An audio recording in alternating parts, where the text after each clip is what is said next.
Romans is considered the great Christian manifesto. It's Paul's greatest writing, and it's like this. It's an incredible argument for faith and against works. This is Paul's greatest. It's like a legal document, the way it argues and it reads, and he just really nails it. Paul has to deal with people who can't do church together because they eat different foods. Literally. This is what Paul's going to write his great manifesto towards. It's sort of like this little thing that's bothering him. He's okay, I'm gonna go full crazy. Hey, I'm just here to jump in super fast and let you know that what you're about to watch is just the first in 10 videos explaining the book of Romans on Theosu. So this course was actually one of the first ones I ever watched when I subscribed, and it was so helpful in understanding and getting and developing a better understanding of Paul's motivation when he was writing the book of Romans. And so if you are interested in watching the rest, you can head to theosu.ca and sign up to watch the rest. And if you use the link below and use the discount code, you get a full month free. That's right, the whole first month is free. So you can watch the whole rest of this class and check out everything you need to know about the book of Romans. So I'm not gonna keep you too long. Go ahead and watch the rest of this video and then head down the link below to watch the rest, and then send this video to someone if you think it would help them in their personal Bible study. Anyway, enjoy.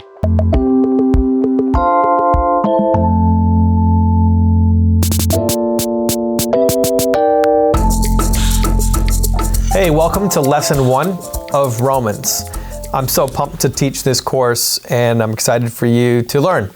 Now, couple things. So in this course, I've read Doug Moo, his commentary on Romans, Ben Witherington III, his commentary on Romans, John Calvin's commentary on Romans, Kevin Connors has a book on Romans, and then finally N.T. Wright's commentary on Romans in you find N.T. Wright's commentary on Romans in the collection, the New Interpretive's Bible Commentary collection. And I highly recommend N.T. Wright. Doug Moo and Ben Witherington and John Calvin and Kevin Connors were fantastic. I really enjoyed them all, and I highly recommend them as well. But N.T. Wright was a personal fave for mine. So anyways, that's kind of the material that I'm going to pull from mainly in this course. Now, there are two principal perspectives on interpretation within the book of Romans.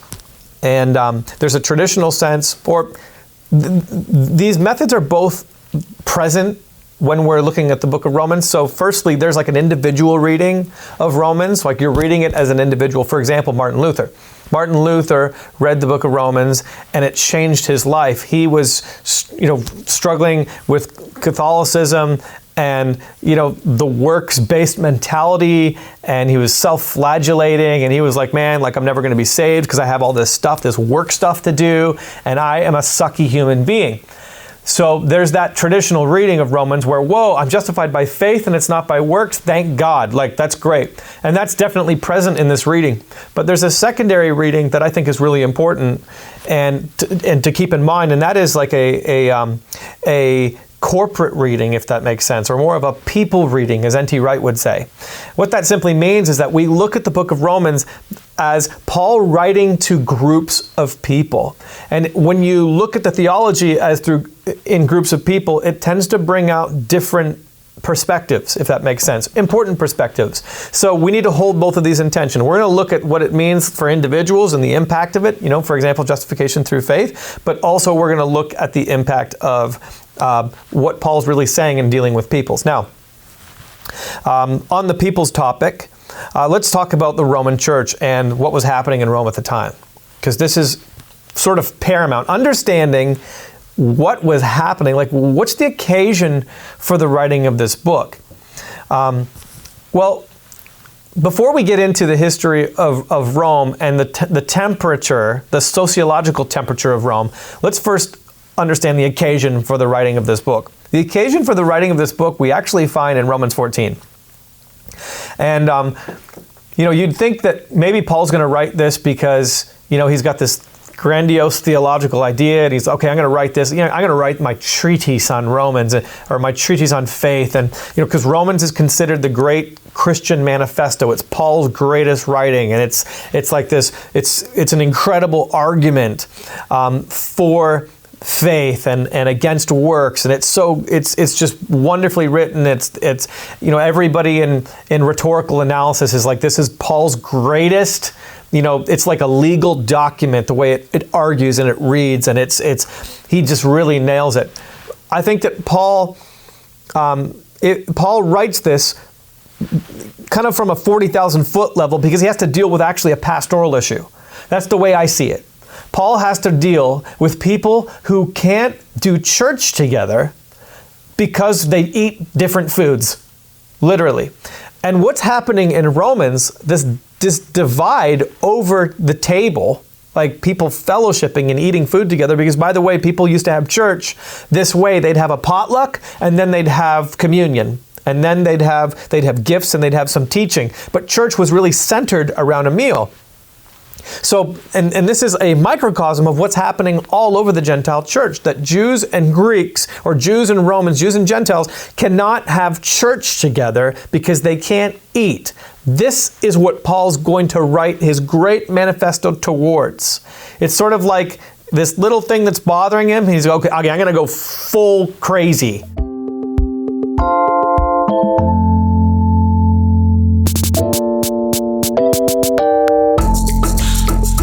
So we just talked about how there's this little thing that's bothering Paul. Well, it's kind of a big deal. People aren't doing church because they can't eat the same food, okay?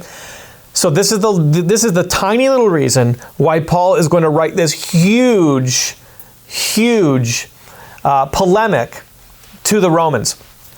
Now consider this.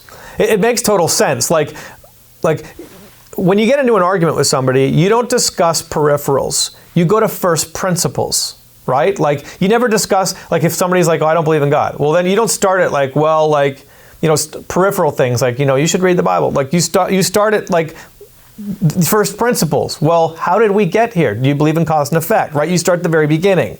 So essentially, Paul is getting to Romans 14, but his first principles are, let's talk about the nature of faith here for a second. Because Romans is really a book about faith. It's about saving faith, and it's about practical faith. So Paul's going to talk about all these first principles just to prove to these people who cannot do church together because they can't share a meal, why that's a problem. So I love this. Like, rather than, okay, kids, stop fighting. He's going to talk about like the nature of fighting, and like, why are, it's incredible. All right. So let's talk about the history of the Roman Church, okay? So in 139 BC, there was an expulsion of Jews from Rome because the Jews were blamed for being militant in their conversion, if that makes sense. So the Romans didn't like that. The Romans were big into like, syncretistic society, right? It's like, okay, look, the only thing that we all have in common is that we worship the emperor, and then after that, every religion is equal, but no religion be too bossy and push around, sound familiar? Like, the most important thing here is just worship the emperor. The Jews didn't roll like that, and so the Romans didn't like them. So 139 BC, we have our first documented expulsion. Then you have Tiberius in AD 19. He kicks the Jews out. And same thing. The Jews were too Jewish, essentially, for the Romans, and AD 19. Then you have Claudius, who kicks out all the Jews from Rome in AD 49. Now, most scholars believe that Paul is writing before AD 70, which is the destruction of the temple in Jerusalem. And so some people, in terms of Paul's journey, his missionary journey, and because he hadn't been to Rome yet, because he's kind of introducing himself in this letter, we're guessing that somewhere in the late 50s, Paul's writing. So let's say AD 57. It's sometime after 49, the expulsion of the Jews from Rome. Big point here, 139 expulsion, AD 19 expulsion, AD 49 expulsion. There is anti-Semitism that is rampant in Rome. It's part of the culture now. They don't like Jews. They're kicking them out. In fact, that's how Paul meets Priscilla and Aquila. He meets them in Corinth because all of these Jews left Rome and went to Corinth because they were kicked out of Rome. So what happens to the church in Rome when all the Jews are kicked out? It becomes very Gentile. Now, how did the church even start in Rome? It started probably from all of those Jews throughout the Gentile world who visited Jerusalem during Pentecost. They get filled with the Holy Spirit. They find out that they're Jesus people, they're Holy Spirit people. This is a new theological journey for them. They just go back to where they're from and they continue being Jewish, right? Of course, like why you don't know anything. All you know is you're filled with the Holy Spirit and Jesus is the Messiah, but life goes on as a Jew. They go to Rome and they have a very Jewish church. Gentiles start to come into their church and they're going, hey, okay, welcome to church. And this is a couple things that you need to do. You need to take care of your wang, you need a clippity clap and circumcision. And then you need to eat this certain food. Don't drink wine because the way that the Romans make wine is not kosher. We'll get to that. Don't eat these types of meats, etc. So all of those Gentiles are doing church the way that the Jews do church. The Jews get kicked out of Rome, and then the Gentiles start to do church the way they want to do church. The Jews come back after the expulsion of Claudius, and under a more hospitable leader, and voila, we have a problem.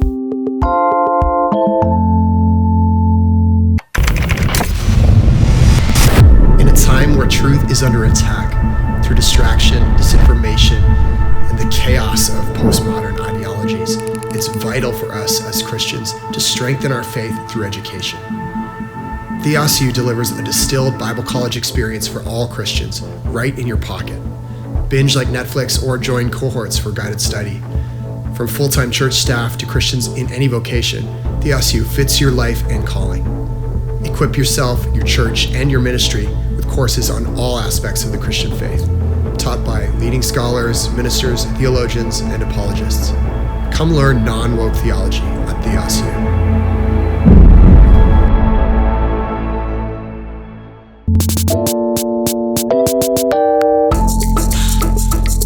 So, church is too Gentile for the Jews now.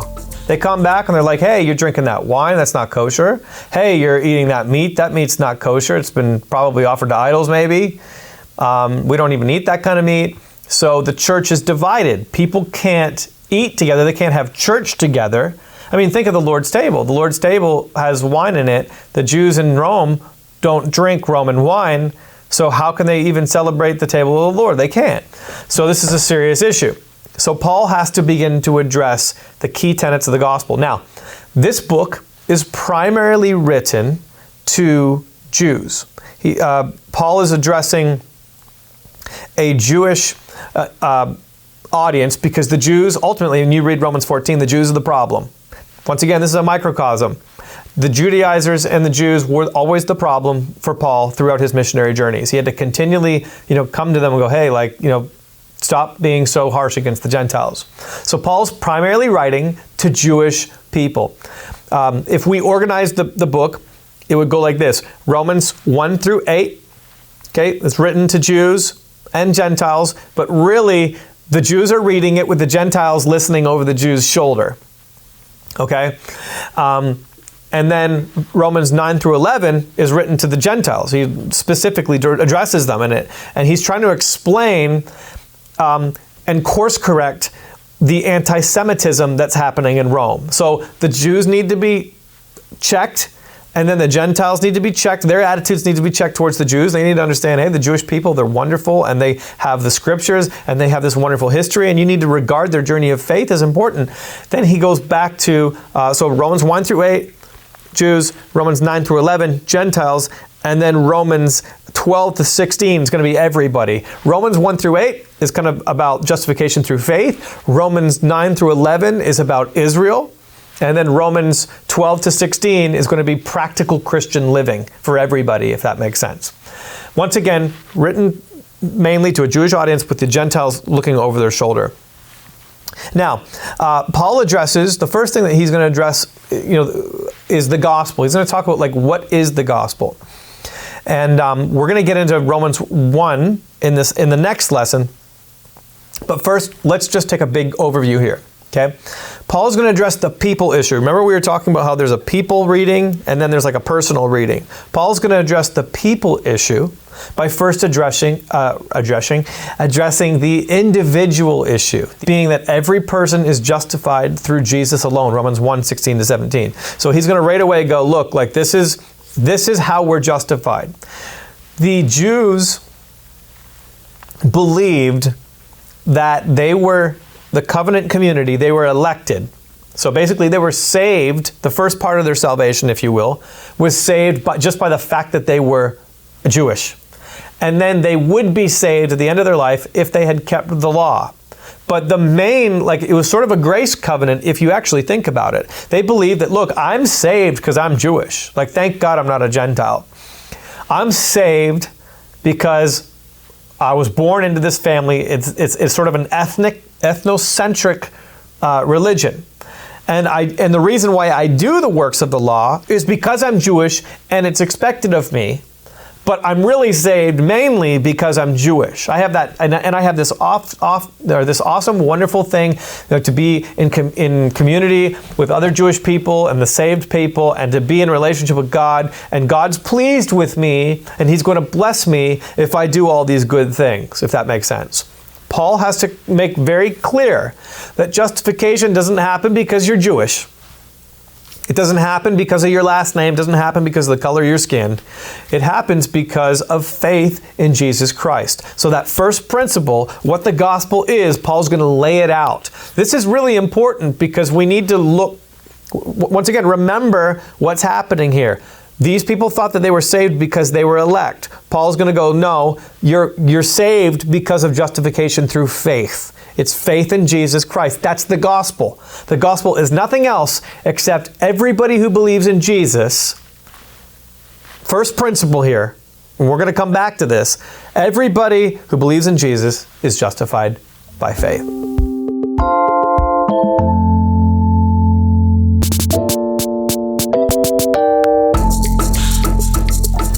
So N.T. Wright has this big thought. I love this thought, and it's like it's a point that he continually massages in all of his reading, but specifically in his commentary on Romans. He just says this, that Paul's trying to explain to the Gentiles and the Romans that there isn't two groups of people, there's one group of people. There's the people of God. People of God is like an N.T. Wright, shibboleth. It's like his passcode. If you want to be part of the N.T. Wright gang, you have to get a tat that says people of God. Don't do it in Greek, just do it in English. It's way cooler. All right. So, N.T. Wright, people of God. Jews, there's no Jewish people anymore. There's people of God. Gentiles, there's no Gentiles. Your new identity, all of you Romans, is people of God. So you need to stop thinking of each other as who does this and who drinks this and who watches Game of Thrones. No, it's all about people of God. You're part of one crew. You're part of one gang. All get gang tats. Same tats. Stop with the different tats. Okay, I don't know. Tats is weird. It's a great word though. It rolls off the tongue. The tip of the tongue. Paul as author, this is our final thought for this lesson. And then we're going to get into lesson 2. Paul, the author, I'm not going to get super into this because I'd like to really talk about Paul and who he is in Pauline epistles. So if you want to get more into that, you want to go deep, you're going to want to take Pauline epistles.